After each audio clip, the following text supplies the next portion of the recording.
Hey everyone, it is MP here. We are going to discuss Season 5, Episode 4, The Sons of the Harpy. Claire, why don't you introduce yourself? Hi everyone.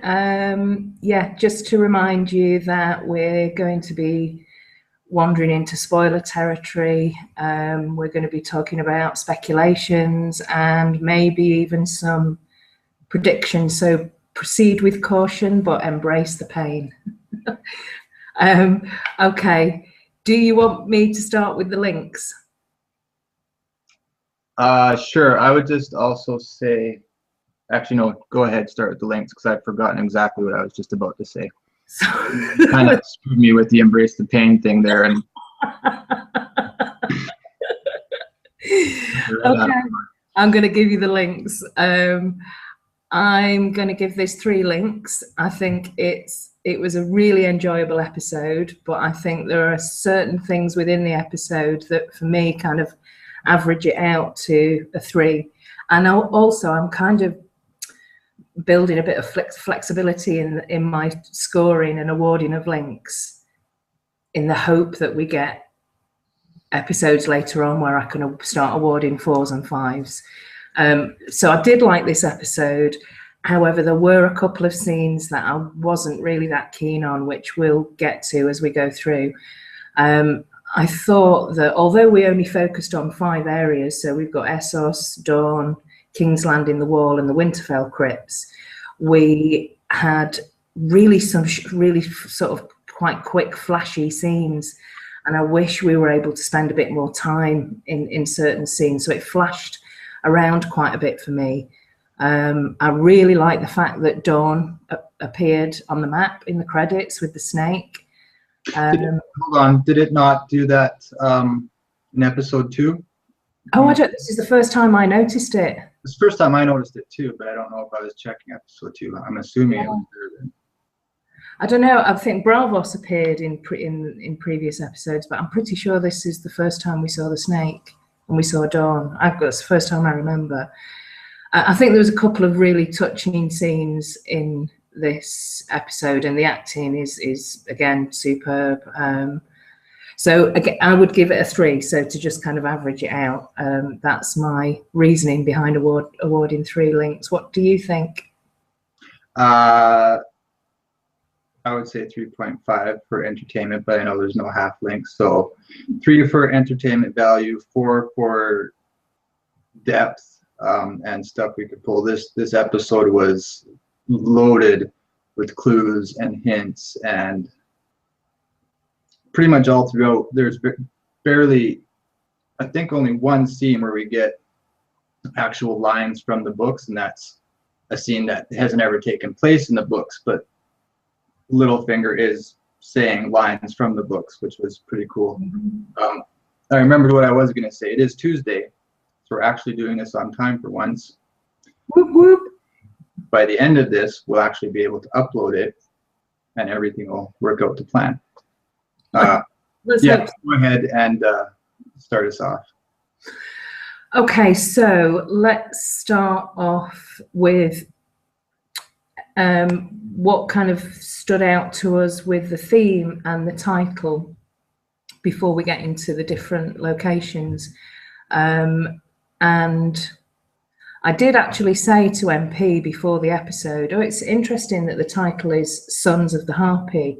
I wonder if there's going to be, if we're going to feature daughters as well, as in daughters. So it's kind of like it could be Sons of the Harpy and Daughters of the Viper. Maybe Sand Snakes make an appearance. I hadn't seen, I've just been watching it week to week. And I'm so glad that we're caught up with everybody else now. But yeah, I thought that there's kind of themes in each of what the scenes, or at least a lot of the scenes, that were relating to sons and daughters, and particularly when you think about it and we start breaking down the scenes, it seems to be fathers and their daughters and mothers and their sons, and there are different examples of that, the relationships. So you've got Cersei and Tommen, and Sons of the Harpy, and clues about Jon and Rhaegar and Lyanna, but Jon and Lyanna, and to an extent Cersei and the Faith Militant is kind of sons, and the mother, she kind of created them. And I was looking into, I know Don, the Kraken Witt, has mentioned this about the meaning of the word harpy and the sort of origin of the harpy, and it's basically a kind of monstrous woman with a bird's body and claws. But there's also another description of a scolding, nagging, bad-tempered shrew, which made me think of Cersei, kind of as the mother creating the Faith Militant. And the actual kind of literal Greek original meaning is snatcher. And obviously in this episode, Loras gets snatched. So that just made me think. Tyrion gets snatched. Possible references to other children being snatched in history. So snatching probably definitely something that plays out throughout this episode. And the opposite of that, fathers and their daughters. So you've got Jaime and Marcella, you've got Stannis and Shireen, you've got the Sand Snakes and Oberyn, obviously. So to me, it was a kind of Sons of the Harpy, but also Daughters of the Viper. So that was the kind of theme and the what I got from the title this week anyway. And I should say that Claire picked that up like probably within 2 minutes. That was a very quick grab and very poignant. I think you nailed it. Yeah, I mean there are lots of themes actually, and people have mentioned different things, but to me, just the sons and daughters kind of seem to stick out. So let's go to Essos first, and we've got Jorah and Tyrion, and there are a couple of scenes here. So Jorah, for some reason, decides that they're going to be traveling by boat. And so Jorah and Tyrion on the boat. And I just think, for me, and I know a few people have said this, but it seems to be that they're on a boat, they're heading around sort of Volantis, Valyria. They're in the region, the vicinity.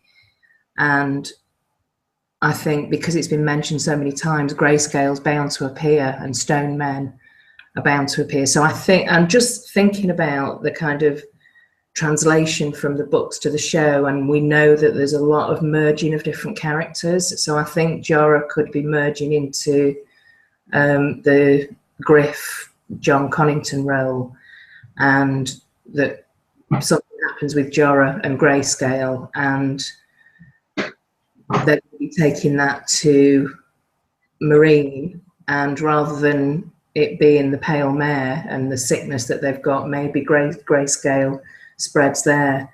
So that's what I was thinking about when they got on the boat. But the other question that I wanted to ask, that I don't know what's happening here really, is where's Varys? What's happening? Is he going east, west? What do you think is going to be happening? That's a good question. I hadn't even actually asked myself that, what we're going to see with him. I'm assuming he's going to continue on east, but maybe next time we see him is in King's Landing with Kevin. Possibly, yeah. So it's difficult. That would be a long time to keep him out of the show. So, anything, but we really have no idea what their use for him would be at this point. Yeah. Without pure speculation as to what he's going to be doing. Like, will he continue on to go see Dany himself and say, hey, I've had this plan for you. I'm a benefactor. I don't know. It's strange. I mean, maybe he'll appear in the next episode and we'll get to find out where he is, but it was just a kind of, seemed to be a bit of a void there, and I'm just wondering what was happening with Varys. That's a very good question. Nice. It did make me laugh that Tyrion kind of figured out, I know that his major concern is wine at the moment, but he did manage to figure out quite quickly who Jorah was, and that, you know, he'd been major friend zoned, and it just made me laugh when he said that he was desperate. And I thought, oh, poor Jorah, but it's funny that Tyrion kind of figured that out. And I really liked that. I made a note of the the dialogue from Tyrion where he said, when he realised where Jorah was taking him, and he said, well, that's just a waste of a good kidnapping. There's obviously later on in the episode, we're going to talk about this towards the end, but that's, you know, Sansa references that in terms of Lyanna being kidnapped. So Yes.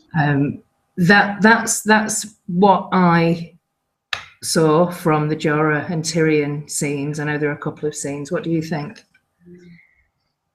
For Jorah, I thought it interesting that he seems to be at odds with himself. He steals the boat and he's doing the honorable thing, sort of. Like, he pays for the boat. He throws the coins onto the guy he knocked out, which is kind of cool. But we also see this sort of regression and to Jorah's past as a slaver. He's got Tyrion tied up and he's about to offer Tyrion trade. And what you said about Tyrion figuring out who Jorah is made me think that he's been exiled from Dany, but he was also self-exiled from Westeros. So he seems to be in this circle. And what do we have here? Sorry. She found out, didn't she, and exiled you, and now you hope to win back her favor with a gift. This is sort of what Jorah was doing with his first wife, trying to keep selling slaves so he could keep making money and keep her and her riches. So that's his version of A Way to a Woman's Heart. I found it interesting that this is the second time, possibly arguably the third time, Tyrion's been captured. And he thinks he's going one way at the beginning, but actually he finds out that he's going another way, and then he puts together who Jorah is. I thought that was very cool and comes in a very apt episode. It should be in this episode, and I do like the fact that they threw that in there. That's very cool. That's really good. So that's a throwback to when he was with Kat. Yeah, and he thinks he's going to Winterfell, and he ends up in yeah. in Yeah, very good. There's also, I mean, we're kind of jumping right to the end here, but why not? We've got Dany and Barristan the Bold. Oh, so sad. I was really really shocked, but I thought the fight scene was amazing. It was just a horrible reaction for me. And when I sat on the second watch as well, oh, it was just really sad. And I know that this is probably just going to really kind of get to Dany. The very last words that she said to Zelmy before he left, because he was going to hang around when his star appeared, and she said, "Oh no, I can probably deal with him myself, and you go and like patrol the streets." And she said, "Sing a song for me." And I thought, oh well, he kind of, that's what happened. He died. So his version of singing a song is fighting with his sword. So he kind of died. He died singing a song to his queen, which I thought was really quite poetic. I mean, what did you think of that scene, the whole fight scene and Barristan? I mean, the actor himself has been on Thronecast here in the UK saying, yeah, absolutely, that Barristan the Bold is dead. But what did you think? Yeah, I agree with everything you said, and Dany's last words to him. I noted that myself. I wish I would have known that this was coming. I would have liked to have actually had your reaction on tape, because when I came to see Claire on Skype afterwards, she's just like, would have been great, but we never watched any of the leaked episodes or anything like that, so I had no clue this was happening. I did pick up on it beforehand. I was like, first, okay, Barristan's coming, he's gonna save the day, and then I'm watching, I'm like, I think Barristan's gonna die here. Yeah. It was weird. And then you get little hopes of maybe survival. And even right up to the end where the Son of the Harpy is about to, what I would say is the kill blow, slit his throat, and Grey Worm saves him. And then, so after watching that and rewatching it, I was like, I wonder if he's actually still going to be alive. What you said now, that Barristan said he's actually, or the actor said he's actually dead. Yeah, but you know that. I watched the trailer, and you do see Barristan laid out, and Dany's all around him. So yeah, he's dead. Yeah, but maybe he's still alive enough to say some last few words or something. I mean, I think they've both had it, both of them, Grey Worm and Barristan. Oh, so God knows what's going to be happening next for Daenerys. I mean, I think it paves the way a lot easier, especially for the show, for Tyrion's arrival in Meereen, because she's going to be really vulnerable at the moment, and he would be a great advisor. So that's a good way to kind of shoehorn Tyrion into Daenerys' life. But yeah, I mean, there's the whole thing about the fighting pits and Hisdar appearing. But when they were kind of running through the streets and they stopped with the whore that has appeared in previous episodes, and because I said to you, is the whore the harpy? Because it's, you know, the harpy to me is female, and I agree. I think the harpy is a female too. Yeah, I mean, in the books, it's heavily alluded to that it's the Green Grace, and I'm kind of looking for anyone that's wearing anything green, and it's really confusing to me because the whore was wearing green, Hisdar was wearing green, and it's like, stop wearing green, everyone. I'm trying to figure out who the harpy is. Observation, and he mentioned in one of our other reviews that the harpy that Dario pulled through the wall, he was wearing green as well. Yeah, I'm just trying to figure out who the harpy is, but it just made me think. She seems really kind of like in on it, so I don't know. Having seen her in 2 episodes it's a great. Yeah. I mean, the only thing that I would say is, although I thought it was a really great scene, and I thought Barristan was amazing, I was like real edge of the seat kind of stuff.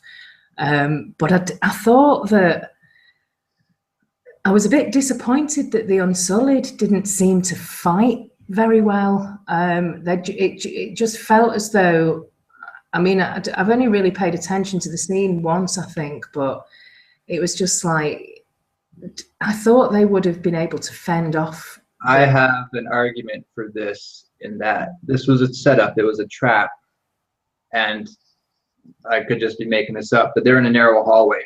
They're not armed well to fight in a narrow hallway. They have long spears, so they're limited in range. Now, actually, in the episode, you see them spinning around in spears, making it the whole distance round. But I think technically they were set up in this trap where they're supposed to be minimalized. Their skill's supposed to be minimalized.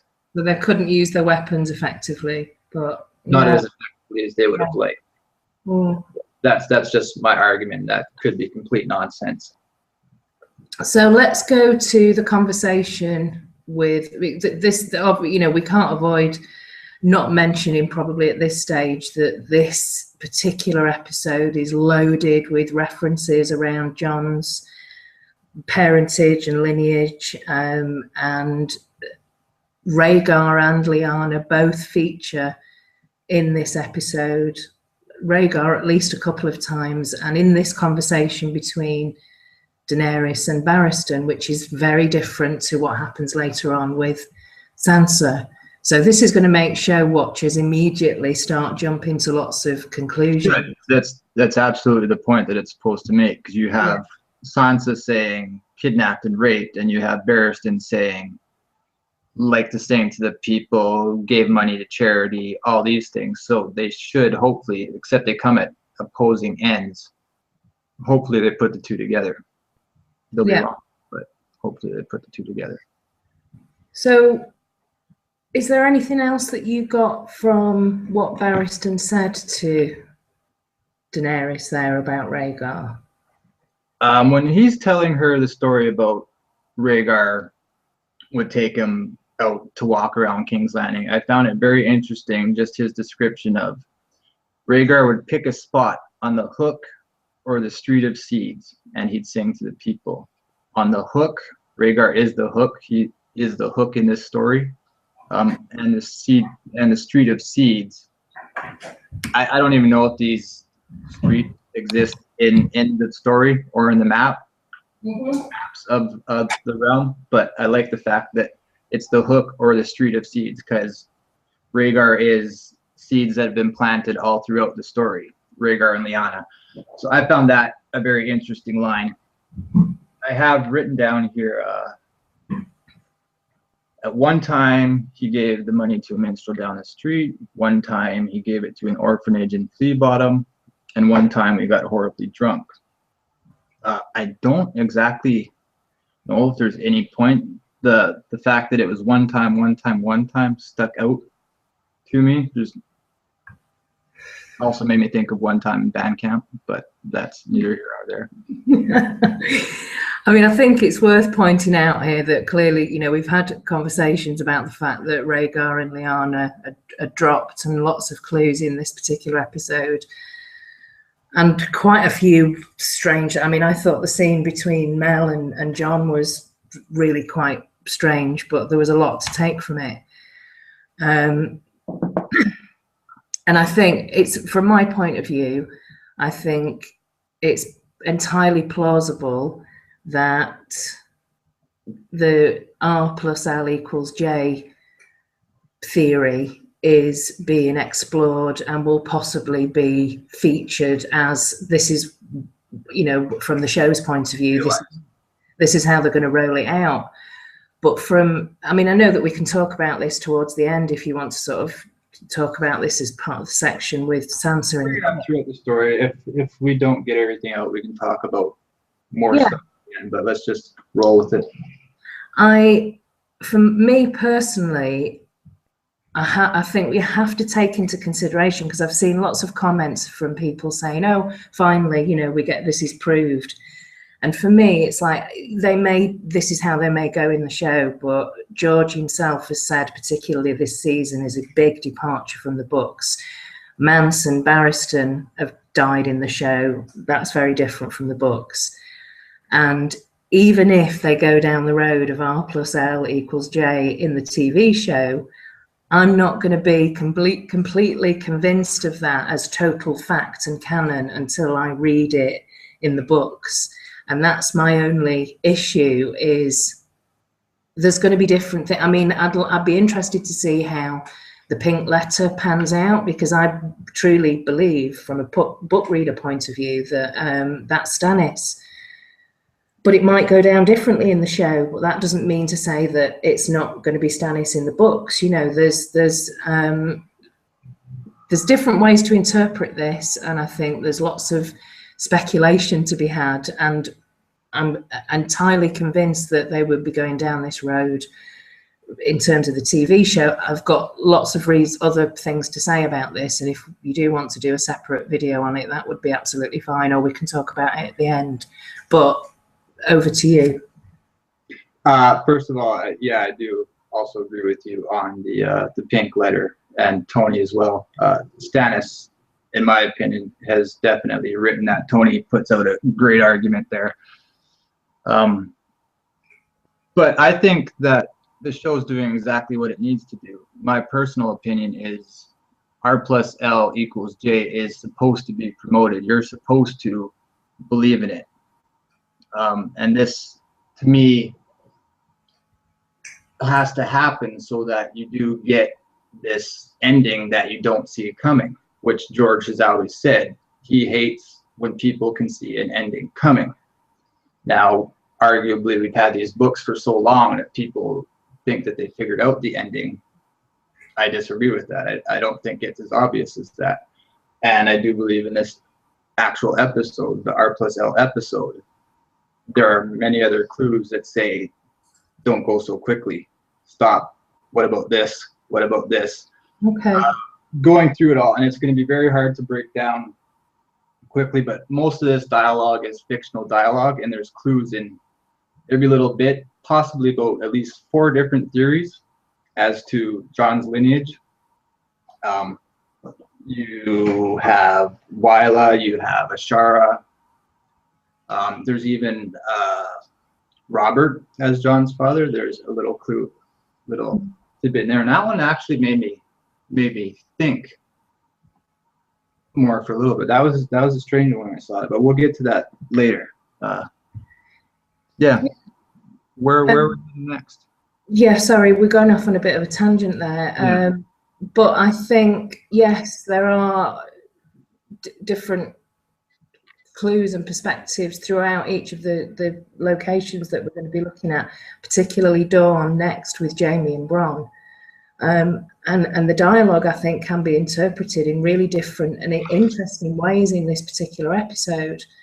And it really wouldn't surprise me. I don't know what's going to happen. Nobody knows what's going to happen.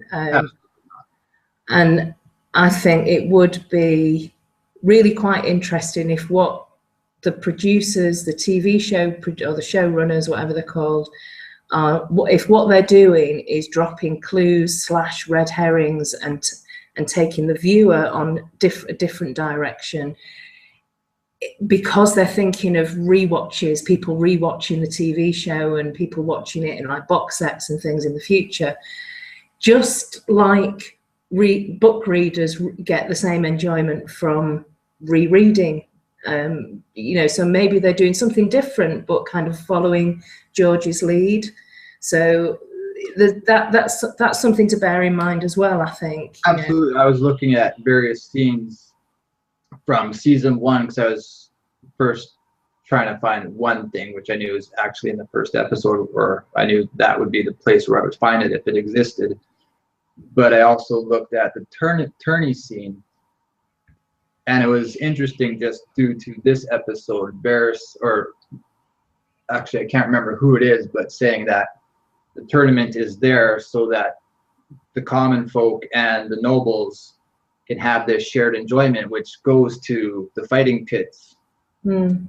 And this tradition that sort of actually brings people together that perhaps Dany should embrace. I agree, absolutely. You keep it free, and if you want to fight in the fighting pits, you just volunteer to do so, and it's your choice. You can't be forced to do it. That is wrong. Yeah. It'd be interesting to see what happens when Tyrion arrives. Yeah, I'm going off on a lot of tangents here. Sorry, everybody. No. Are you ready to move on to Dawn? Sure. You lead us in. I'm going to have to find my notes. Okay. I have about 20 pages of notes because basically all I did was write word for word what happened throughout the whole episode. Forensic analysis. That's what we like to hear. Okay, so we've got a couple of scenes with Jaime and Bronn arriving in Dawn. Jaime making a bit of a show of himself by not knowing that there aren't sharks in the waters in Dawn, which I thought was quite amusing, and him kind of looking longingly towards Tarth when they passed on the way to Dawn. So that just makes me think, basically, I believe that Jaime and Bronn, both of them are not, one of them isn't going to survive, maybe both, but I don't think both of them are coming back from this trip alive. So I'm trying to figure out which one.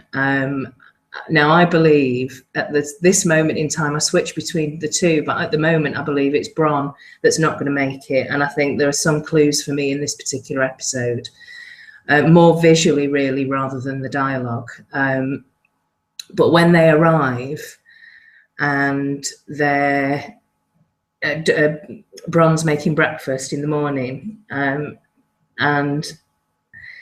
he puts the snake on the steak, and I've done a little drawing for you just to remind you. So it kind of looks like this, and this is exactly the same symbol that was on Illyria's kind of. She had like a necklace or a brooch when she arrived in the Sand Snakes camp. Right, my theory is that, and this is a bit of a possible prediction for this series, so we'll see quite quickly if this pans out. I believe that the dropping of Arianne is quite crucial in terms of her skills around seduction with Oakheart in the books.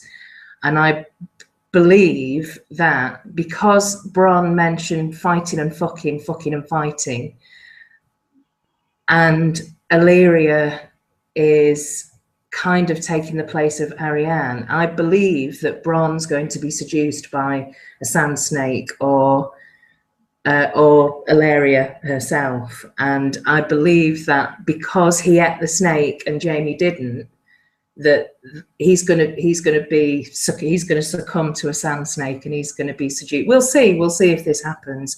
I believe that Bronn's character is kind of merging between, if we translate this from the books, between Oakheart and Darkstar. So I think he will be. Oh, I like that.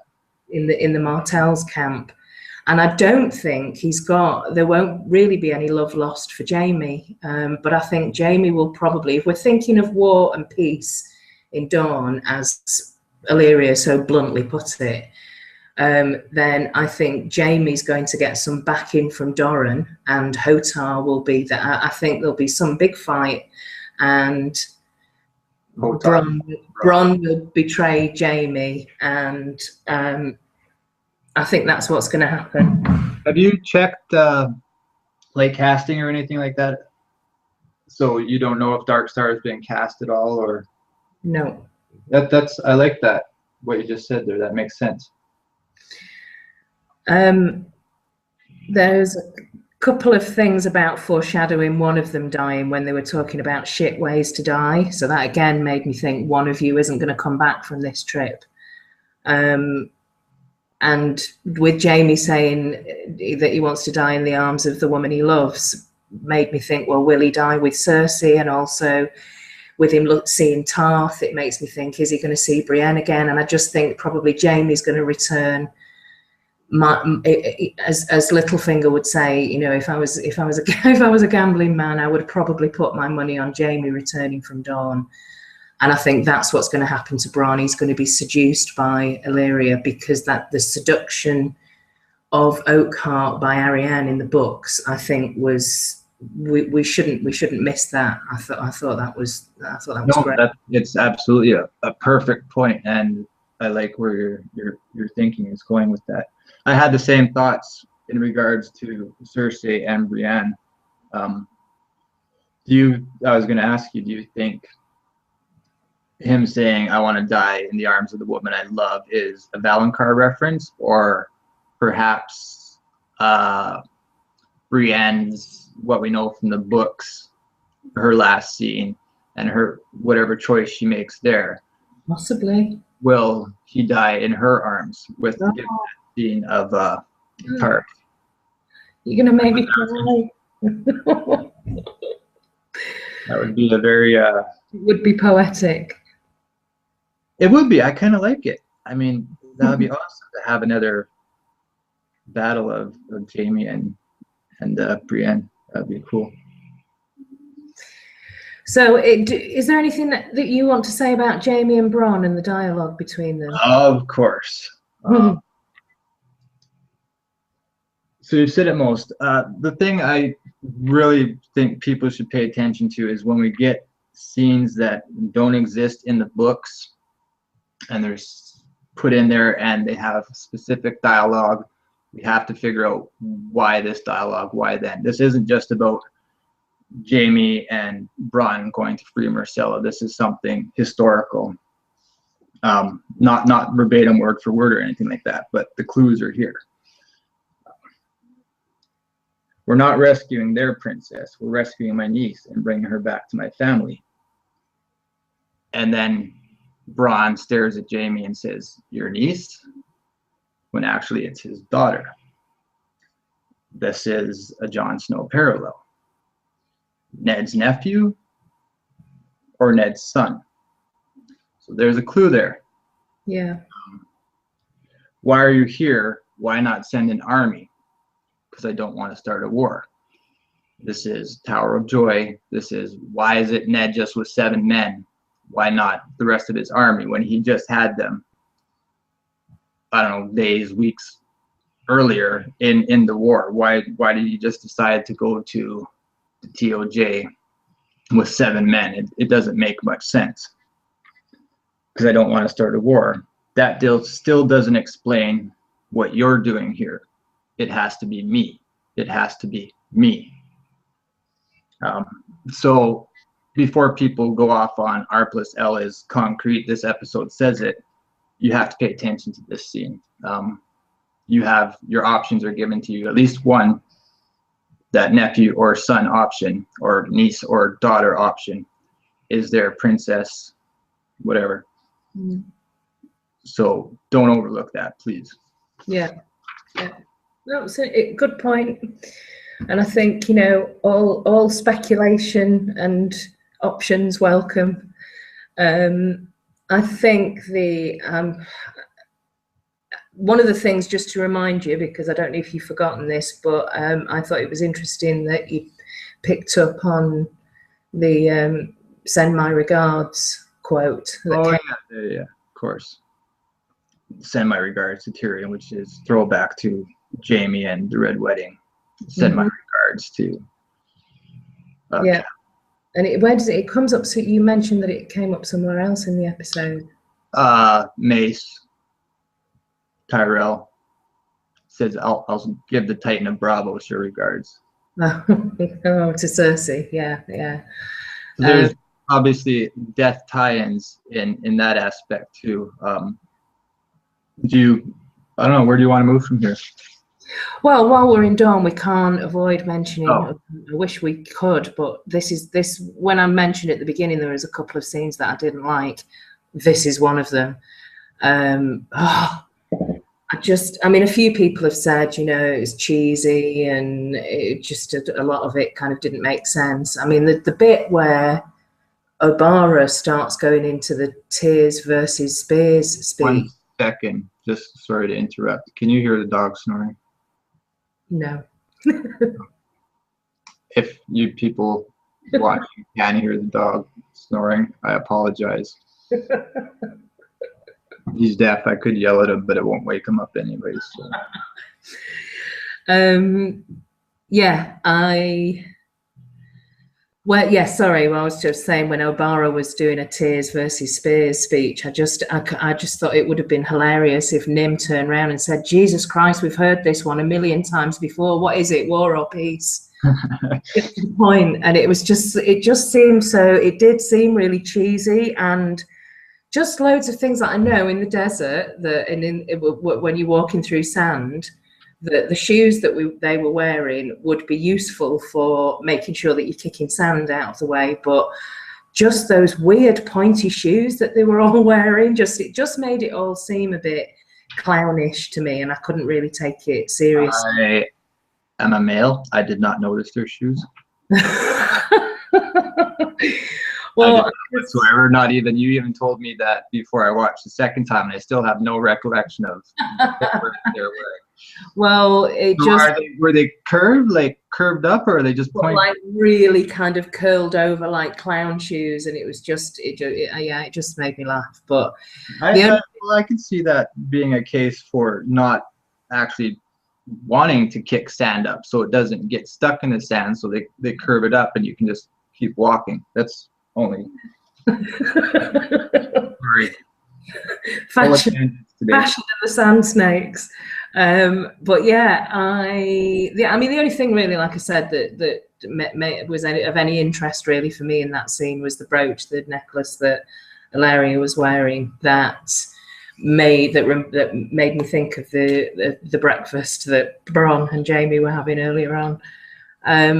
Is there anything else we want to say about Dawn, about what we think might unfold there? I've told you my theory. I don't know why, and I don't know what to make of it, but there was, after they've eaten the snakes, there's a point of seeing Bronn kick sand over the fire to put it out, and it's this close-up shot that seems pointless to me unless it has some veiled meaning behind it. So I don't know if there's a sand snake dragon tie in there. I don't really know what it was. This just this aspect of showing Bronn put out the fire with this extreme close-up of his foot going in and kicking sand onto the fire. Well, maybe if we're thinking about some of the parallels between Ned's trip to Dawn and Ned and Howland's trip to Dawn. Hey, look at you. Then, do you know what I'll do? Well, let me see if you know what I'm going to say. Well, theoretically, at this point, Ned has. Okay, maybe not. Maybe I just know what I'm thinking. Well, that's why you shouldn't interrupt. Listen. Look who's talking. Did you watch last video? Maybe the kicking in the fire and destroying the fire and the rubble, kicking in the rubble, was symbolic of Ned destroying, bringing down the Tower of Joy. Boom, boom. Yeah, which is exactly what my hey point was. An ending of a theoretical ending of the Targaryen dynasty. Yes. But there are. Let's move on to King's Landing. Okay, interrupt this. No, we've been going for coming up to an hour now, and we've still got 3 locations. Right, let's breeze through King's Landing. We've got a few. Sorry, it's midnight for Claire. Yes. And she has to get up early tomorrow. There are. Not my cat, but my nephew's cat sitting on my damn notes. There's a few things going on here. We've got Cersei and the small council, Mace Tyrell being shipped off to Braavos, and a few people have said this, and it's fairly obvious that absolutely he's going to take the place of Swift, and he actually looks a bit like a chicken. I think you mentioned he looks a bit like a rooster in that episode. It's just the way he's got his beard and his moustache and his hair. He just looks a bit like a rooster to me. He's probably the most comedic character in this show. And then Trant, and that's gonna, maybe that's Rafa Sweetling over in Braavos, and there's going to be an encounter there. So maybe we get, I don't know, maybe that won't be until next season, or perhaps it'll be tied into one of the exciting story arcs in the finale. Who knows? But we might need Mercy. That's another good point. We have a release chapter, but it's from Winds of Winter where this death would happen. So how far ahead are they jumping? It'll be interesting to see. Yeah. We will find out. But we've got a few scenes that here. So we've got Cersei and the High Sparrow. We've got the scene with I was scared. I thought it was scary shit with the Faith Militant and the brothel. We've got 4 scenes actually with Tommen. So he's featuring quite a lot, which is making me then think, is Tommen gonna? But is he going to be kind of ended by the end of the season? But then what would happen with Cersei? So my mind's going all over the place with what's happening with Tommen. So we've basically got the departure of Mace, which obviously will be making Marjorie feel more vulnerable because that's a brother locked up and a father shipped off. So that's why she's asking for Elena. So we'll, hopefully we'll see her in the next episode or an episode coming up. What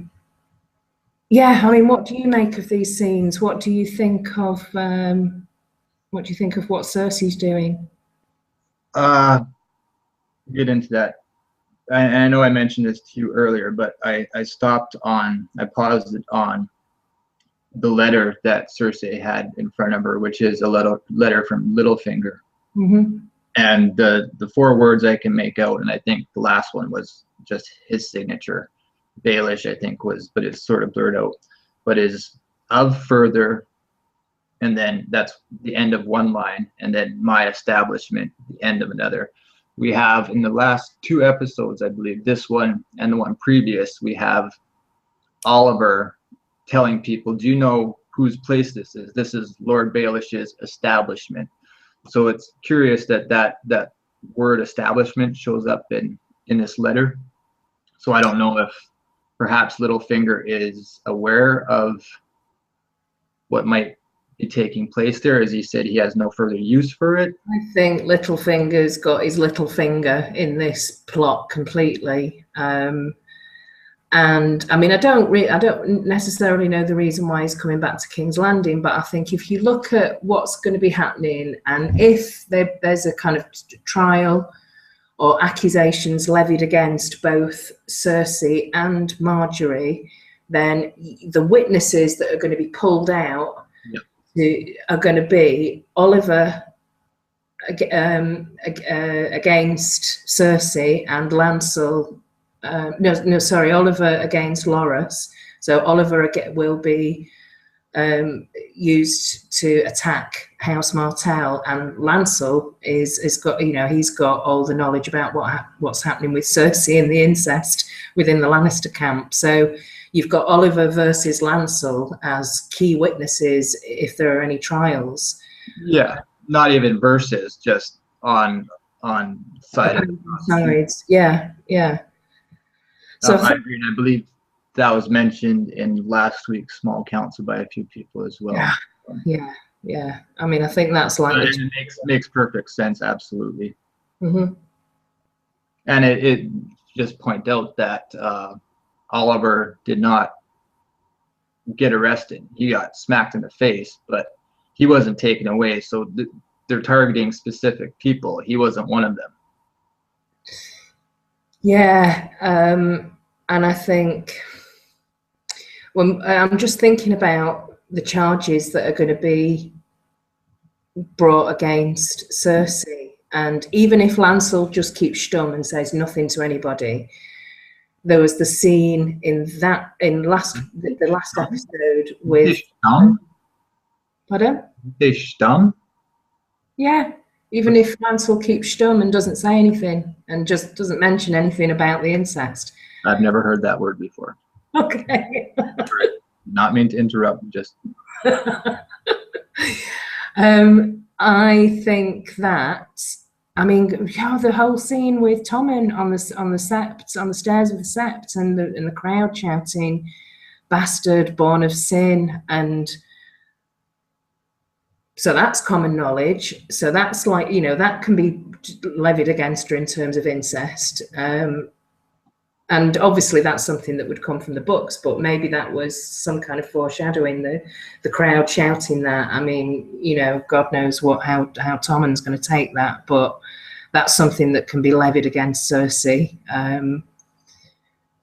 Without dragging in, because there's this issue, isn't there, about in the books, it was about Marjorie's virginity. Well, that's not an issue anymore because she's married and she's having sex with Tommen. So again, there's a point in small council that LaDonna made about Tommen saying, "Did I hurt you?" And Marjorie's reaction, "No, of course not," which is a very good point. First time sex, I believe a little bit of pain there. Try not to go gyno. I'm not even gonna respond to that. You go to places in the that out right now, but it was a great point by Donna that I figured I should mention to you. Fangang forever. Woof woof.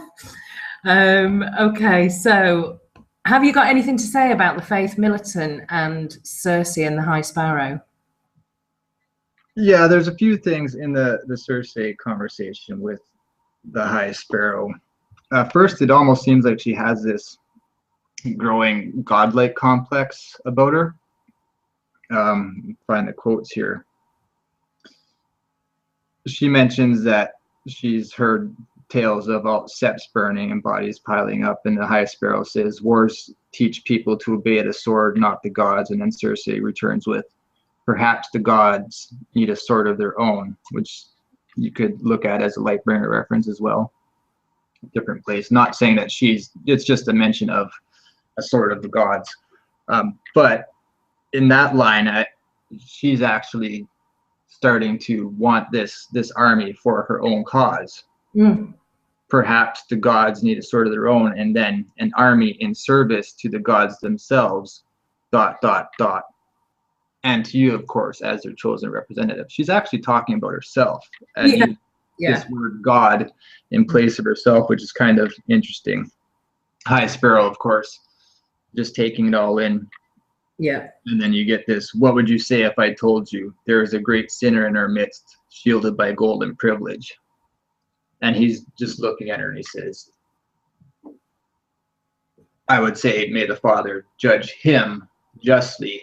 And he pauses and smiles. So you know that he knows exactly who his target is. Which is cool. But the thing is, and it's this weird dichotomy where the High Sparrow seems like this fairly righteous dude and good and just, but the faith militant, under guise of himself, who should be controlling them, is just fucking nuts. The whole scene with the faith militant and just that kind of torture scene at the beginning, because you can't really figure out what's going on, and then you just see these kind of like black robes and chains. It just, I mean, they were behaving in real thuggish behavior for kind of devout religious people. Yeah, absolutely. It's just brothel, and they were like, boy, fuck her and all that kind. It was like, whoa. And but just the aggression and that they scared me more than the Sons of the Harpy, and I think they're creepy fuckers in the masks. Yeah, but you can't see their facial expression. There's this one shot of one of the faith militant, and this guy just looks like he's relishing in this, destroying and pain on people, which was. And they seem to. I mean, I don't know the time skip between the conversation and then that happening, but the scene was like one straight away to the other, which makes it seem as though they mobilized themselves really quickly in the way that they were running down the stairs. And the whole torture thing with Lancel just made me think about, that creepy monk in the Da Vinci Code and the Opus Dei and the whole self-flagellation and corporal mortification, which I've looked into today in preparation for this episode. But the kind of whipping yourself and these weird kind of contraptions that you clamp to your leg where you're in pain constantly. And it's to kind of remind yourself of your own existence and what you're offering to your religion. Oh, I don't want to get into religion too heavily, but Jesus Christ, that whole thing. That was funny, by the way. I don't know if that was intentional, but that was funny. Yeah, well, Jesus Christ. But yeah, Jesus Christmas. That just creeped me out, that entire scene. And I mean, I wouldn't say it was my favorite scene, but it was certainly one that kind of had probably the most effect on me, apart from the Barristan scene at the end. But yeah, so that's what I got from the faith militant, and they've been created by this harpy, which is Cersei. I agree. There's also one other scene that I noticed, and it was a disturbing scene. Extremely so. But there's one shot of them bashing, I believe is a table of religious relics of the seven, or maybe even many other, because there is a flaming heart on there as well. It's the one thing that doesn't get smashed on that table. They knock everything else off and destroy it, but the flaming heart idol, I guess you would call it, remains standing. I thought that was rather interesting. Yeah. Well, speaking of Flaming Heart, is there anything else you want to say about King's Landing before we move to the Wall and Stannis and Jon? There would be. There's a lot of dialogue. You mentioned Tom, and I don't know exactly what to make of the scene with him going up to the Sept of Baelor and being stopped. Things transpire through the dialogue that me personally, I apply as this could have been said at other times between different people that we don't have in this show. But you can sort of look at things and say, well, that could actually have been a conversation that was happening between so and so and so and so. There's a mention of a brother being locked away in a cell. Free him. I'll set him free for you. Do you promise promise actually, I believe, happens a few times in this episode. Mention of promise.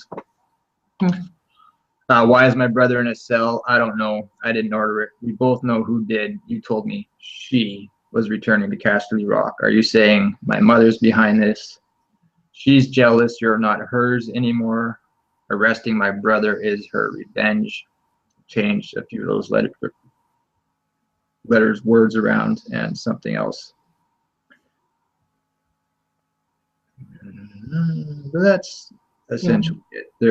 I think people should maybe go back and have a rewatch and just throw some other characters involved saying these really interesting dialogue and parallels, I think, throughout this entire episode. No more than at the wall. So are we ready? Sure, I know you want to speed things along. Sorry, it is getting late here. No, absolutely. I agree. Okay, so we open up with Jon fighting in the yard, and we've got a scene between Stannis, Mel, and Selyse, where they're talking about, they're looking across over to Shireen, and Mel is saying to Stannis her father's blood runs through her veins, and Selyse just creeps me out. She's just kind of like lurking around in the background, and I don't know. She could quite easily harm Shireen, and I'm worried for Shireen because of her mother. I don't know what's going to happen with Mel in Winterfell if that's what's going to be happening in the show. That's different from the books, obviously. Extremely, yeah.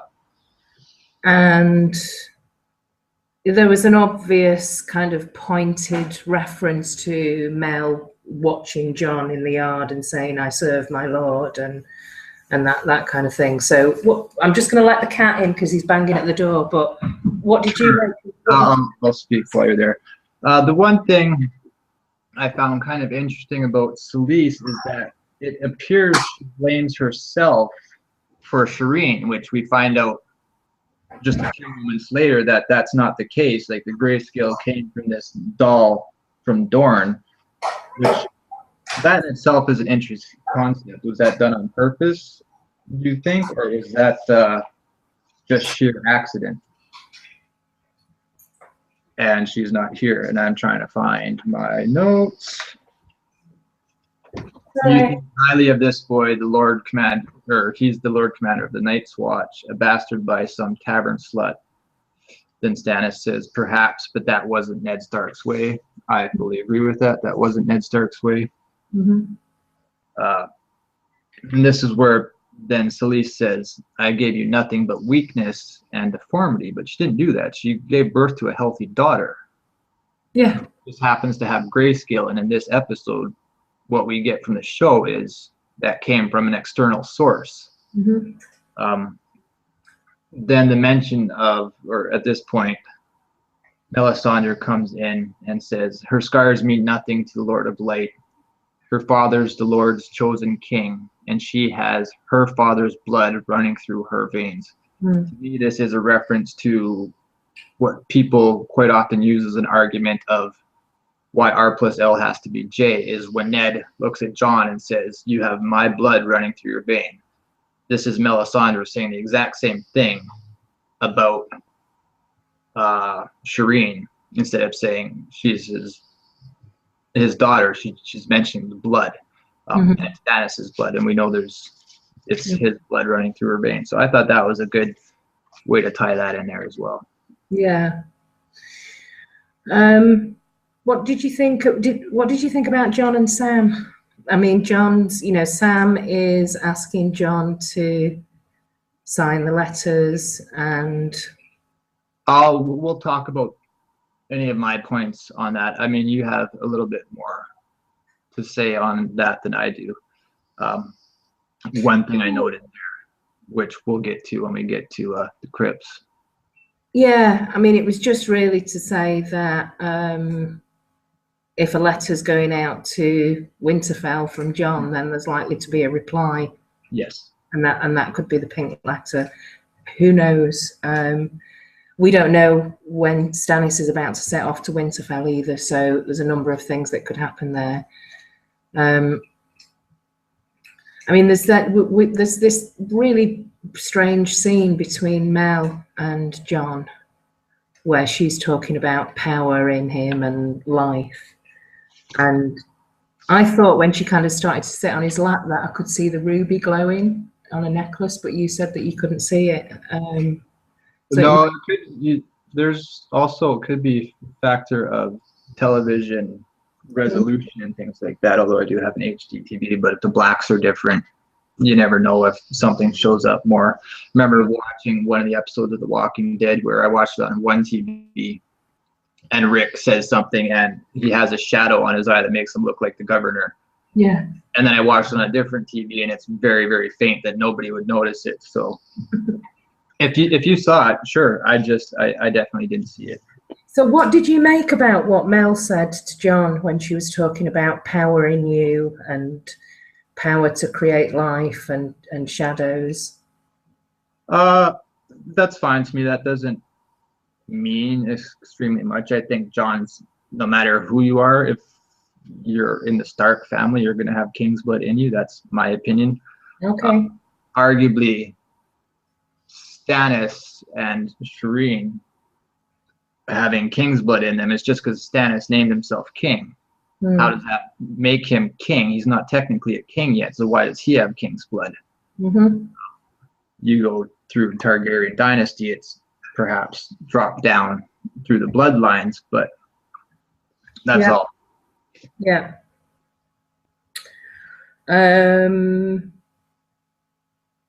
Okay, there's a really moving scene between Stannis and Shireen where we get a little bit more about a background around grayscale and stone men are mentioned again. I thought it was interesting that he said the doll came from a Dornish trader, and that he must have thought that new fathers were an easy target. And it was like, was that just by accident that the doll was infected somehow and the trader didn't know, or was that a deliberate... when you were out changing or letting the cats in, I mentioned the same thing.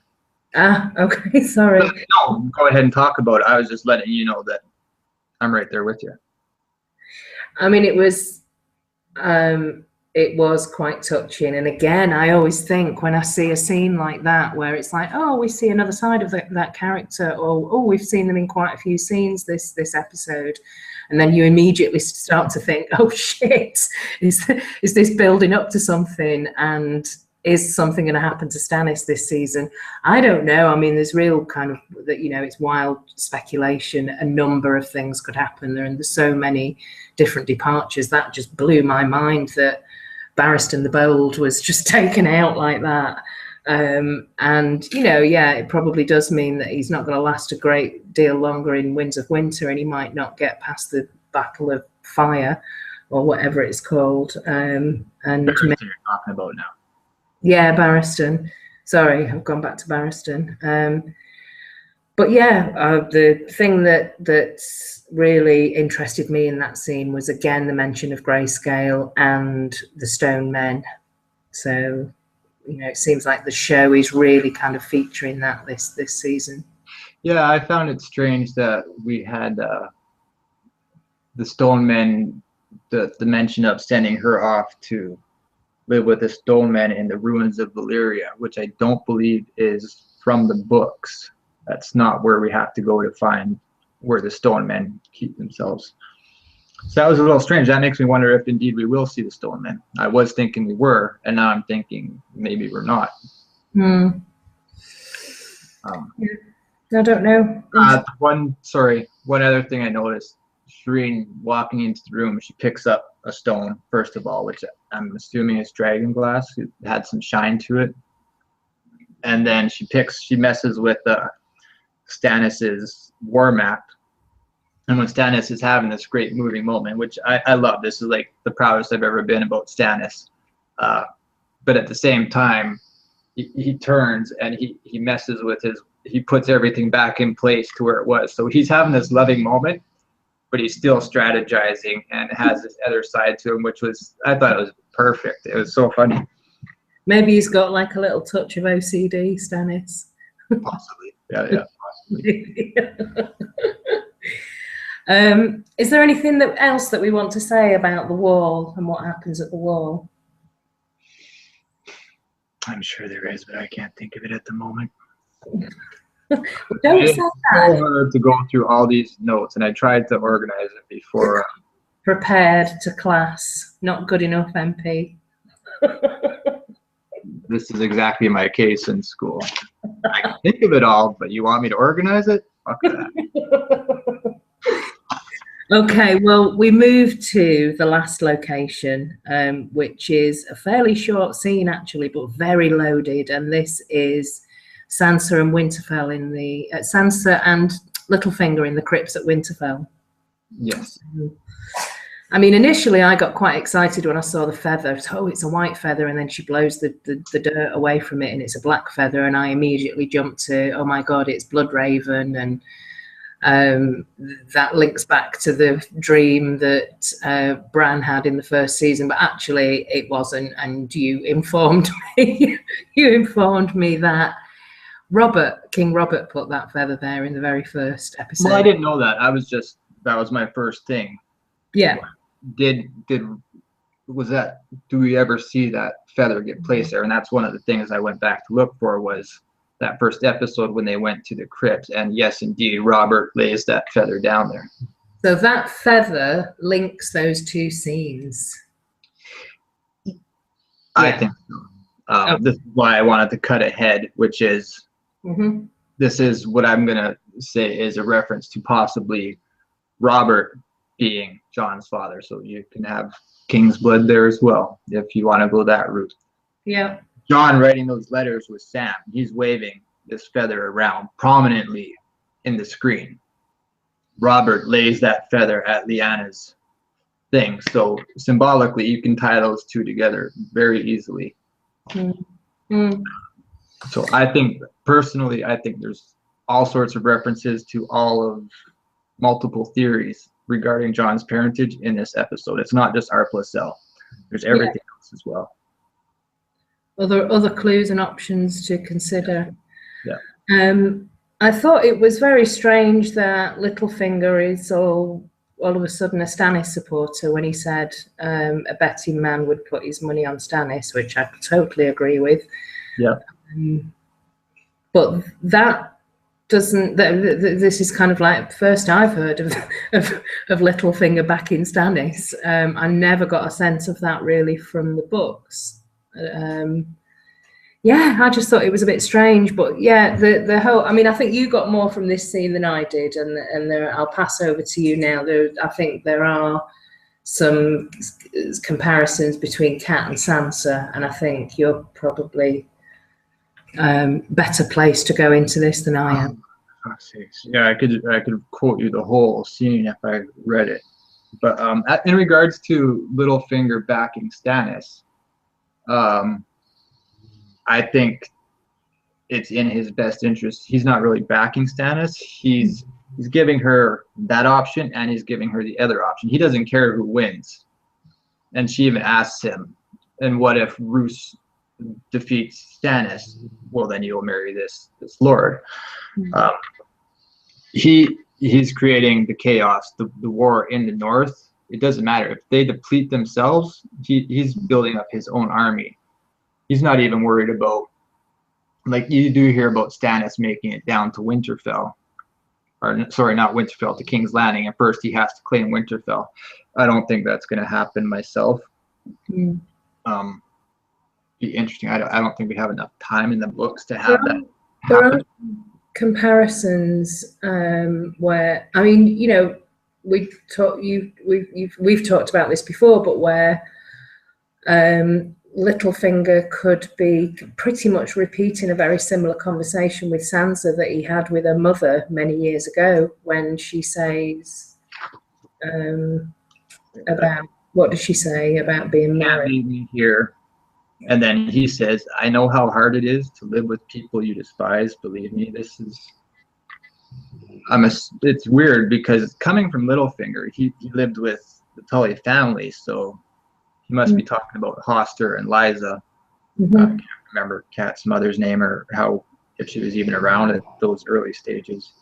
Um, but her response to him at the end is this: I expect I'll be a married woman by the time you return. This totally seems to me like a conversation between Littlefinger and Catelyn. Possibly more in regards to Brandon than Ned. Yeah. But you also have this feather and the letters again. So you switch that around. Yeah. You could have reference to Littlefinger's letter to Catelyn that's obviously been read, but she says that she hasn't read it. So yeah, that truly, that whole scene made me think of Littlefinger and Catelyn more so than what was given about R+L and Rhaegar and Lyanna and the Winter Roses. And yeah, I mean, that's straight out of the books. I mean, I don't understand what the uproar is about this happening in the show, and all of a sudden we're proven. I think what I would say in conclusion to this episode and our analysis of it and the conversations that we've had before this video is, rather than R+L=J being absolutely confirmed by this episode, again, I would say proceed with caution and look at the other options that are maybe placed within this episode as clues to other options and alternatives to R+L=J. Nothing's been proven yet. The show is departing from and he's taking some very different story arcs to the books, and you know, we can discuss this in more depth at a later time. Maybe we do another video, say Thursday or something, where we break and I can go through these notes and stuff and explain my points a bit better. But personally, I think that the show is doing exactly what it's supposed to do, and this even comes off show when you have D&D talking about how they started the books and wearing, you said, Ralph Lauren shirt with the R+L blacked out, or was it the only thing visible? Yeah, it was like RL for Ralph Lauren, and that's =J, or a question mark next to it. They're doing exactly what they're supposed to do. Come along. It's a carrot in front of a horse to keep it moving forward. It's Melisandre, and you know, people see what they want to see, but it's all just hocus pocus.